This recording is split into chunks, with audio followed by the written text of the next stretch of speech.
Hello everyone, I am Adeshegun Olutayo Adeolu Oshibanjo, also known as 2AO, or better still, Bobo Oshi.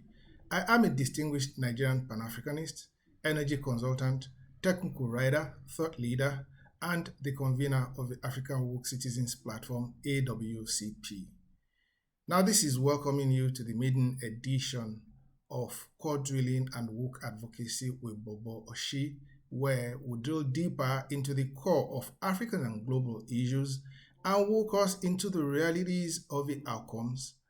Now, this session deals with the second part of the outcome of my consultations and research on the Eastern DR Congo War. The video review of this article became compelling because of the outcome of the joint EAC-SADC summit, which fell far below expectation. It also serves as a respectful reminder to the esteemed African Union Assembly of Heads of State and Government, AU-HSG members, of the expectations of the Africa Woke Citizens Platform on the Eastern DR Congo War.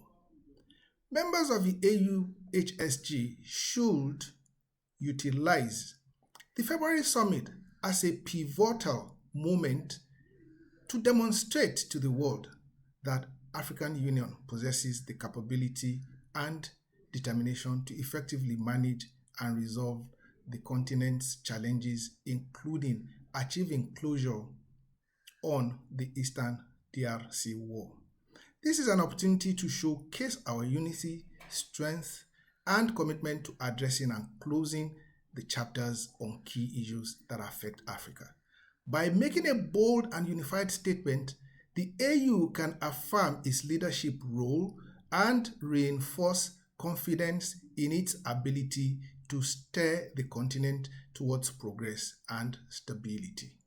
Now let's set the drill point of our conversation. Now, we will attempt to find the real answers to the question, what is the Eastern DR Congo War truly all about? In our quest to understand the complexities of the Eastern DRC conflict, we will strike a balance by incorporating insights from various sources. This includes an interview with the former Rwandan Army Chief of Staff, General Kayumba Nyamwasa, on South Africa's Newsroom Africa channel. The link is provided in the article, where he engages in the conversation on the conflict with M23 rebels and Rwanda's involvement in controlling mineral resources. We will also consider President Paul Kagame's address during the EAC Virtual Leaders Summit. Insights from the esteemed Professor P.L.O. Lumumba and former South African President Thabo Mbeki. Additionally, research and consultations with my Congolese contacts will be included in determining the Eastern DRC, what the Eastern DRC war is truly all about. Now, the deep extraction. Let us commence the deep extraction, starting from the scramble for Africa that resulted in the 1884 to 1885 Berlin Conference. This conference aimed to prevent conflicts between European powers and establish the framework for colonization, ultimately leading to the partitioning of Africa. According to the great Osagyefo and foremost Pan-Africanist, His Excellency late Dr. Kwame Nkrumah, this partitioning remains deliberately maintained by successive African heads of state and governments to sustain neocolonialism through European imposed puppetry and proxy governments to this day. Now, let's fast forward to today. The artificial borders created during the scramble for Africa, the partitioning and the colonization of Africa have contributed to numerous border disputes and conflicts across the continent. And as such, the ongoing Congo War is part of that. Now, these borders have led to the erasure of African identities, cultures, and histories. Now, let's get to the vintage perspective. This is just a walkthrough of the article anyway. Now, looking above the surface and from the foregoing analysis, it might have been easily assumed that the scramble for Africa, the partitioning and colonization of Africa, along with President Felix Tshisekedi's refusal to accept that M23 are Congolese-speaking Tutsis and a group formed to protect the interests of the Tutsi Banyamulenges are the root causes of the war in DRC. This perspective is really supported by the videos of President Kagame, Professor Lumumba, and former South African President Thabo Mbeki. However, the video of General Kayumba Nyamwasa sharply contradicts these assumptions, as will be seen later. Let's also move forward, gain some speed. Now, according to General Nyamwasa, Rwanda has been involved in DRC Congo crisis, the internal affairs, for over 30 years, since 1996, right from the regime change of President Mobutu Sese Seko to the emergence of President Felix Tshisekedi, according to General Nyamwasa, like I said earlier on. The conflict in eastern DRC has deep roots, beginning with President Laurent Desire Kabila's rise to power.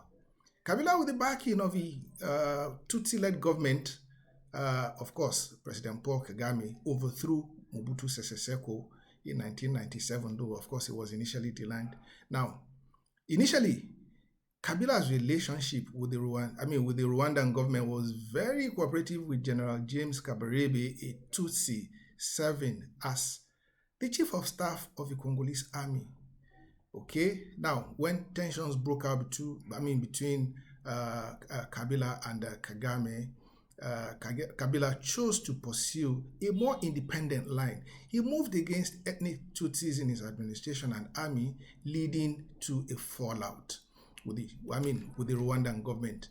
Of course, this led to General James Kabarebe's departure from Congo to Rwanda, where he now took up the role almost immediately of the Chief of Defense Staff of the Rwandan Defense Force, RDF, under President Kagame.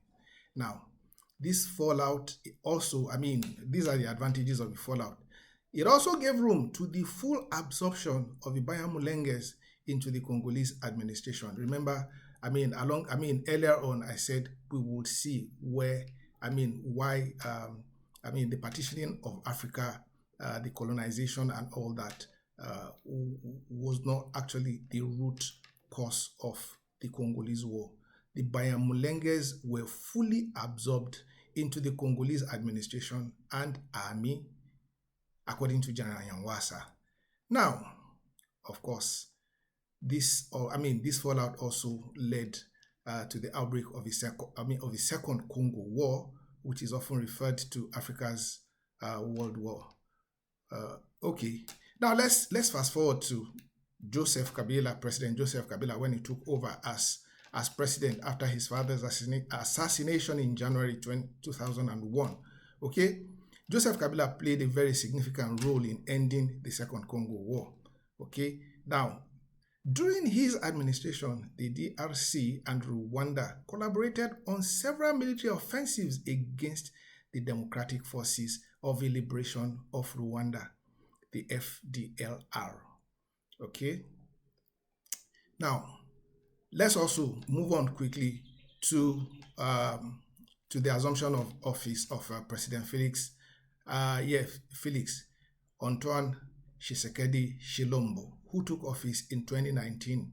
Okay, he significantly improved relations with Rwanda. Now, the relationship between President Tshisekedi and Kagame was particularly cordial between 2018 and 2021. During this period, Tshisekedi visited Kigali several times, and Kagame even attended the funeral of Tshisekedi's father, reflecting the strong rapport between the two of them. During this period, there was no M23 rebel group then.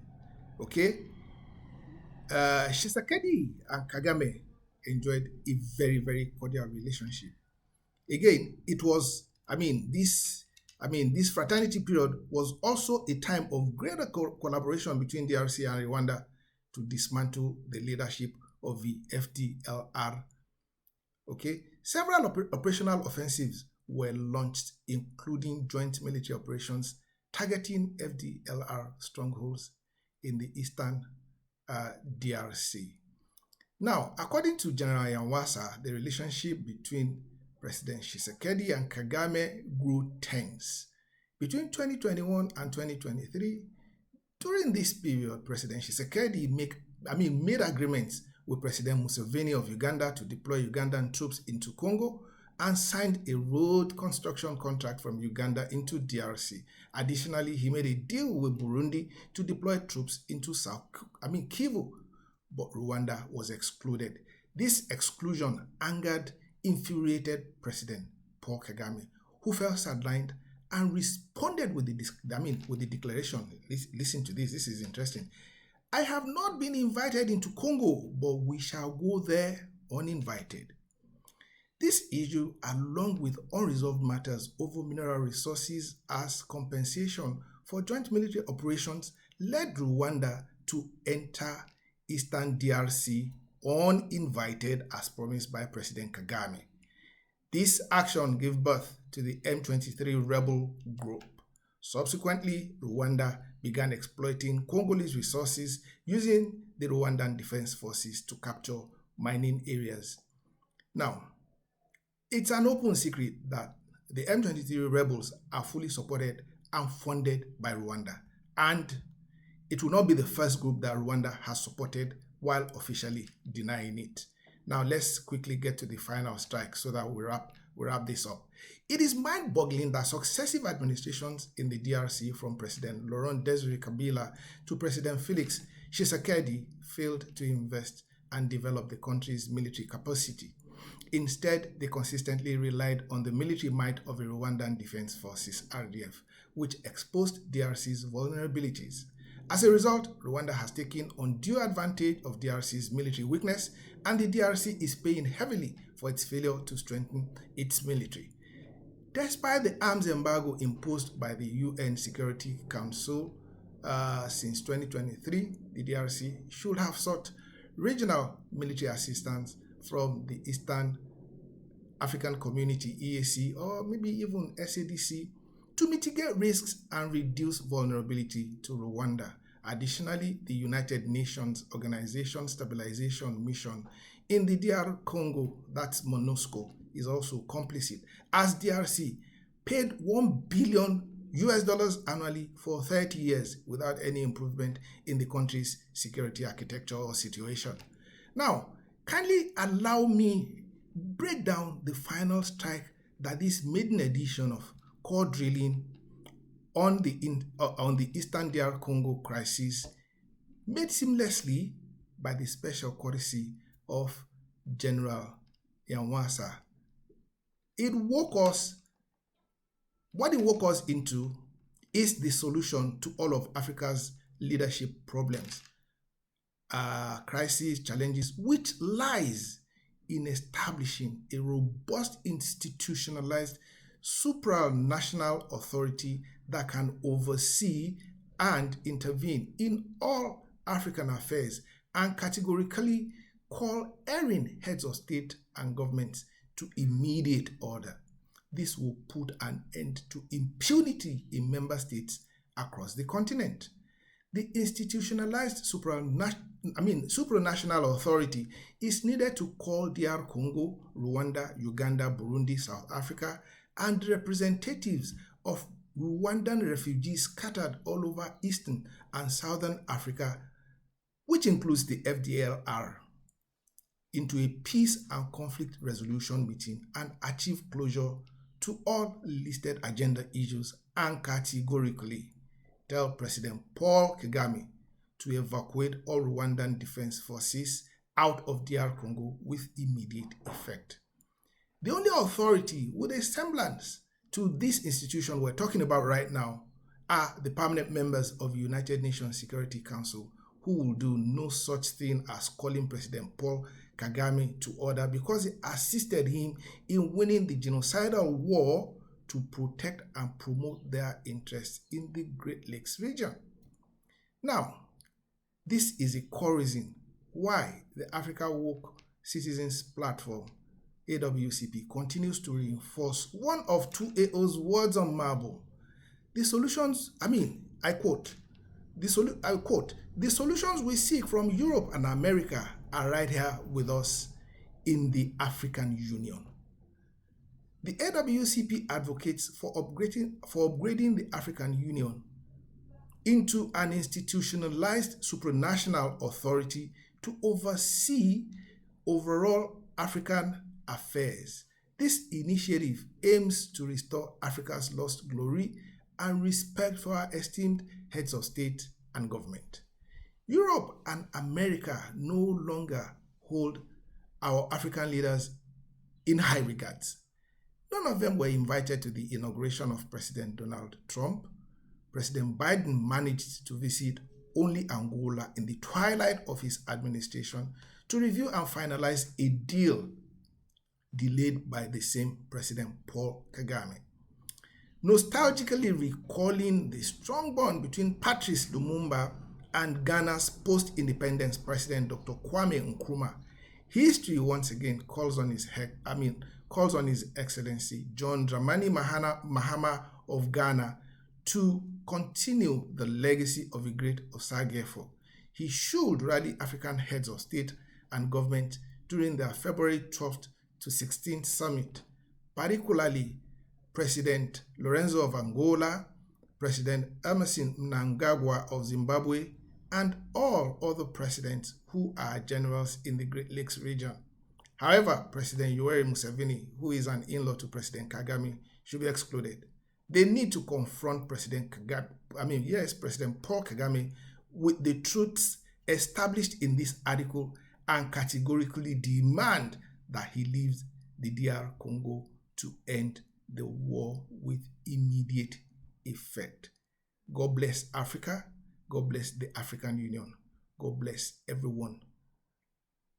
Thank you very much and enjoy the rest of your day.